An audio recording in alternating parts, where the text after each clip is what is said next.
Okay, we were wrong. Yes, we were. Holding our hands up. Guess what? The crystal ball that we had, it's broken, it's dead, it's gone. It's totally gone. It's mid-year 2022. It is. Mid-year 2022. We predicted at the end of 2021 that interest rates were not going to go above 4%. Oh, yeah. And that wasn't so good, was it? No, it wasn't. But there was a lot of unforeseen occurrences that have happened January, February, March, April, May. Like, who would have known Russia was going to invade Ukraine? Yep. Definitely put supply issues even more. Inflation went through the roof. Inflation has gone absolutely crazy, which I think is actually one of the biggest components of what we've got going on. Oh, absolutely, because the Feds would have never raised the rate that quickly if inflation was not as high. Yeah. Because that was their one and only way they can hedge inflation, was raising the interest rates. Right. And man, that Friday, we should really call that Friday Black Friday, because when the Feds put the interest rates up 3/4 of a point in one day, ouch. It really hurt, because on Monday, when it got into interest rates for homes, it went up. Yeah. 3/4 of a point. So the people that we were taking out on Friday could maybe not afford it on Monday. It was crazy. It is. We're still in a sort of rapid interest rate escalation right now. I mean, we're currently somewhere in the 6s, and, speaking with a lot of our lenders and economists, looking at their data, they're now predicting we could get into the 7 or 8% by the end of the year. So, new prediction, interest rates are going to go up, and they're going to go up fairly significantly as well. I think we won't see more than 7% this year. I'm going to say that. That's one of my predictions. We'll see what this does in the next 6 months. I think we're going to see 8. If we don't see 8 by the end of the year, at some point we're going to see 8%, I think. But I want to bring this back to 6, 7, 8% interest rate. What we've seen in the last 2 years was the anomaly. These interest rates are not abnormal. Right. This is 7, 8% has been quite normal for a long time. What wasn't normal was 3% or 2.75%. That wasn't normal. So that was the blip in rate history. Correct? And that's when you see that everybody's saying a shift in the market, a correction in the market.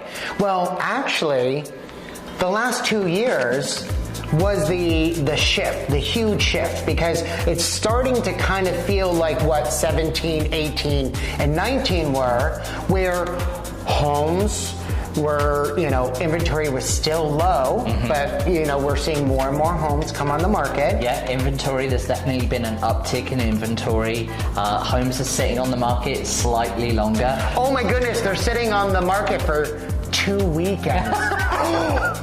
Crazy, I know, right? That's the thing. It's so we've been squeezed so tight for so long. We've gotten used to it. Where you're like, oh yeah, you list a home on a Thursday or Friday, and it's gone by Monday. And now when that doesn't happen and it goes through into another weekend, it's funny. You hear the panic in sellers' voices. They're like, oh my god, there's something wrong. There's something. The market's crashing. It's not the case. People are going back to a more normal market. And don't forget, homes used to sit on the market for 6 months. Yes. Remember, we had a home when we first got in. We sold it, we put it under contract the last day of a 6-month listing contract. Yeah. The last day. Yeah. So, homes that are staying on the market 2 weeks, 3 weeks, that's still really, really fast. Yeah, and we're still not up to a normal amount of inventory as well. Yeah, we've seen more inventory come on, but we're still not anywhere close to what is a normal amount of inventory. I think we're going to see more through the second half of the year than we have seen in the first half of the year. I know with interest rates going up, affordability is going to be an issue, but what I want people to focus on is focus on what your monthly payment is going to be rather than what the interest rate is going to be. Absolutely. Because at the end of the day, it doesn't matter what the interest rate, it's what that monthly payment is every single month. And if you can afford that, because you probably can, because if you go out there and try to rent a 2-bedroom apartment, your principal, interest, taxes, insurance, I bet is still less than a 2-bedroom apartment anywhere on the Haddon House. Well, the rent prices have been going up. Skyrocketing! And if you pay rent, that's 100% interest. So that's something you have to bear in mind. Rather than, building equity within the home, you're giving it to someone else. And if you're paying $2,000 a month, every month for 2 years, well, that's close to $50,000 that you've just given to somebody else. Yep. So just really bear that in mind. You're paying somebody else's mortgage. You might not think you are, but you are. You're paying their mortgage for them. Yeah. So I still think house prices are going to go up over this year. I just don't think it's going to be as rapid as it has been, which is a good thing, because we don't want to keep seeing a 20% year-over-year increase. Absolutely. Otherwise, that would lead to a housing crash, which is what everyone's been worried about. So if we have a much slower rate of appreciation, we're going back to a normal market.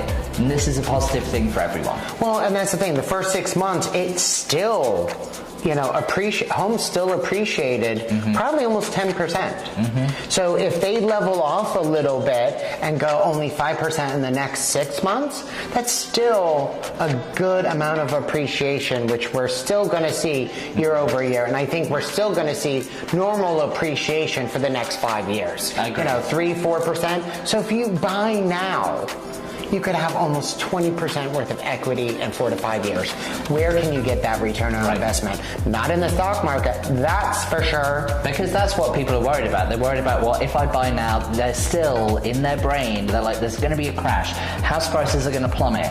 They don't want to buy now. Still rest assured, what is driving the market right now is supply and demand, and there's still not enough houses out there for the demand that we have.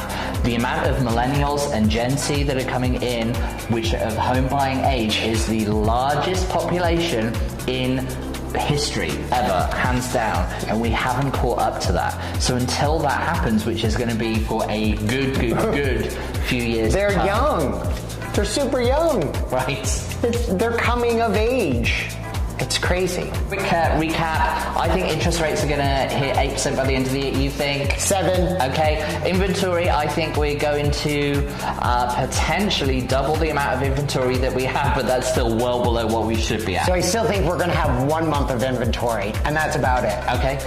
We're a normal market is 6 months, just FYI. Yeah. And I think rent prices are going to keep going up over this year. And I think appreciation is going to go up. I think for the second half of the year, we're going to see maybe 3 or 4% for the rest of the year, I would say. I say 5%. Okay. And I tell you, if my prediction for you is buy now.